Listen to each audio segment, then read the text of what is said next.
నమస్తే 4 వారాలే టైం రాజకీయంగా పరీక్షా సమయం అందుకే అభ్యర్థుల ఎంపికలో ఆచితూచి వ్యవహరిస్తున్నాయి ప్రధాన పార్టీలు ఏపీలోని 175 అసెంబ్లీ సీట్లతో పాటు 25 పార్లమెంట్ స్థానాలకు అభ్యర్థుల్ని ప్రకటించేసి ఓ అడుగు ముందుంది వైసీపీ 300 సీట్లను ప్రకటించేసిన టీడీపీ కొన్ని నియోజకవర్గాల్లో అభ్యర్థుల ఎంపికకు ఎలాంటి చిక్కులు లేకుండా అన్ని లెక్కలు వేసుకుంటోంది ఇక జాతీయ స్థాయిలో బీఎస్పీతో పాటు ఏపీలో లెఫ్ట్ పార్టీలతో పొత్తు కుదుర్చుకున్న జనసేన పార్టీ ఇప్పుడిప్పుడే అభ్యర్థుల్ని ప్రకటిస్తోంది ఏపీలోని 13 జిల్లాల్లో ప్రధాన పార్టీల సెలక్షన్ ఎలా ఉంది ఆయా పార్టీల్లో టికెట్ల వడపోత ఎలా సాగింది ఏపీ పాలిటిక్స్ పై ఎన్టీవీ గ్రౌండ్ రిపోర్ట్ ఉత్తరాంధ్రలో ఏపీకి కొసనున్న శ్రీకాకుళం జిల్లాలో 10కి 10 నియోజకవర్గాలలో అభ్యర్థుల్ని ప్రకటించి ఢీ అంటే ఢీ అంటున్నాయి ప్రధాన పార్టీలు అసెంబ్లీకి పార్లమెంటుకి కింజరాపు కుటుంబం నుంచి మరోసారి నేతలు బరిలో నిలిచారు టెక్కల నుంచి మళ్లీ టీడీపీ అభ్యర్థిగా పోటీకి దిగారు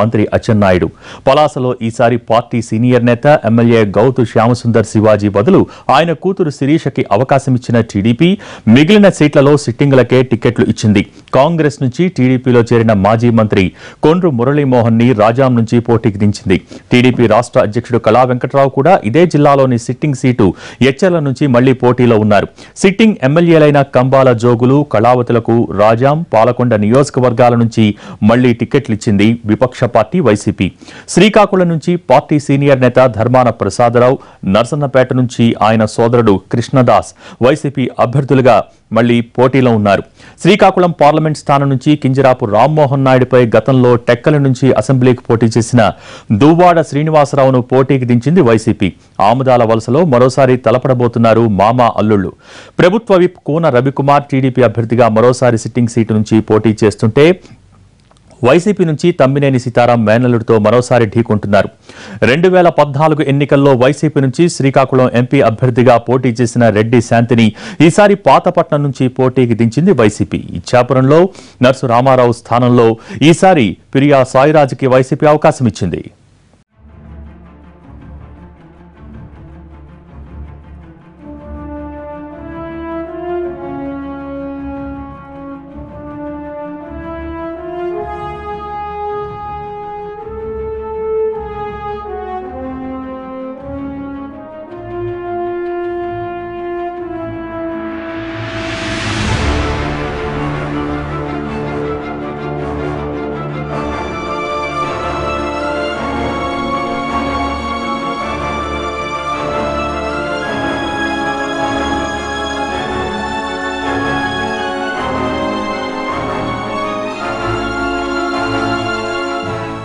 విజయనగరం రాజులు బొబ్బిలి రాజులు ఏకమై ఎన్నికల కథన రంగంలోకి దూకిన విజయనగరం జిల్లాలో 2 ప్రధాన పార్టీల నుంచి హేమాహేమీలు తలపడబోతున్నారు విజయనగరం జిల్లాలోని 9 నియోజకవర్గాలకు అభ్యర్థుల్ని ఖరారు చేసి ప్రచారంలోకి దించేసింది వైసీపీ విజయనగరం నెల్లిమర్ల మినహా మిగిలిన స్థానాలకు అభ్యర్థుల్ని ప్రకటించింది టీడీపీ పీసీసీ మాజీ అధ్యక్షుడిగా ఒకప్పుడు కాంగ్రెస్ రాష్ట్ర రాజకీయాల్లో చక్రం తిప్పిన బొత్స సత్యనారాయణ ఈ ఎన్నికల్లో వైసీపీ అభ్యర్థిగా చీపురుపల్లి నుంచి పోటీలో ఉన్నారు తన సోదరుడితో పాటు మేనల్లుడికి కూడా అసెంబ్లీ టికెట్లు ఇప్పించుకున్న బొత్స తన అనుచరుడికి పార్లమెంట్ టికెట్ దక్కేలా చూశారు కిమిడి మృణాలిని ప్రాతినిధ్యం వహించిన ఈ నియోజకవర్గంలో ఈసారి టీడీపీ వ్యూహాత్మకంగా ఆమె కొడుకు కిమిడి నాగార్జునకు టికెట్ ఇచ్చింది దీంతో ఎంతో అనుభవం ఉన్న సీనియర్ నేతతో తొలిసారి ఎన్నికల బరిలో తలపడుతున్నారు యువనేత ఇక గజపతి నగరంలో తన సోదరుడు బొత్స అప్పల్ నర్సయ్యకు టికెట్ ఇప్పించుకున్నారు సత్యనారాయణ గత ఎన్నికల్లో వైసీపీ నుంచి గెలిచి పార్టీ మారి మంత్రి అయిన సుజయ్ కృష్ణ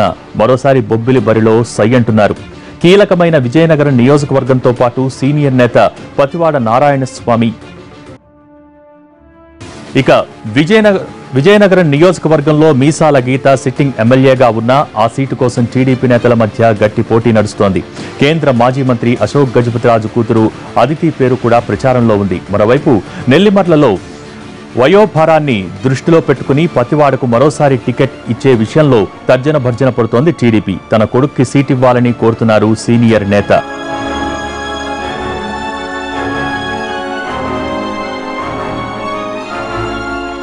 విజయనగరం పార్లమెంట్ స్థానం నుంచి రాజకీయంగా సుదీర్ఘ అనుభవం ఉన్న అశోక్ గజపతిరాజు మరోసారి టీడీపీ అభ్యర్థిగా పోటీ చేస్తున్నారు. ఆశ్చర్యకరంగా సీనియర్ నేతపై పెద్దగా రాజకీయ అనుభవం లేని వెల్లాని చంద్రశేఖర్ని అభ్యర్థిగా ప్రకటించింది వైసీపీ.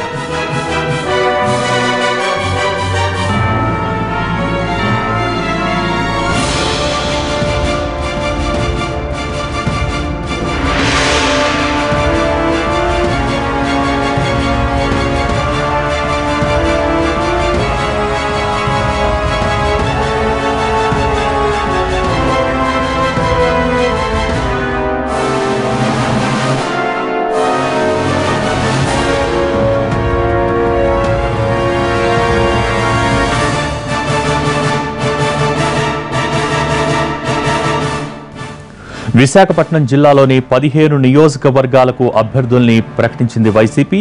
మొన్నటిదాకా అనకాపల్లి టీడీపీ ఎంపీగా ఉన్న అవంతి శ్రీనివాస్ వైసీపీలో చేరి భీమిలి అసెంబ్లీ నియోజకవర్గం నుంచి అభ్యర్థిగా నిలిచారు. ప్రముఖ దర్శకుడు పూరి జగన్నాథ్ సోదరుడైన ఉమాశంకర్ గణేష్ కి నర్సీపట్నం టికెట్ ఇచ్చింది వైసీపీ. 5 నియోజకవర్గాలు మినహా మిగిలిన 10 సీట్లకు అభ్యర్థుల్ని ప్రకటించింది టీడీపీ. 2014 ఎన్నికల్లో భీమిలి నుంచి గెలిచి మంత్రి అయిన గంటా శ్రీనివాసరావు ఈసారి విశాఖ నార్త్ నుంచి పోటీ చేస్తున్నారు.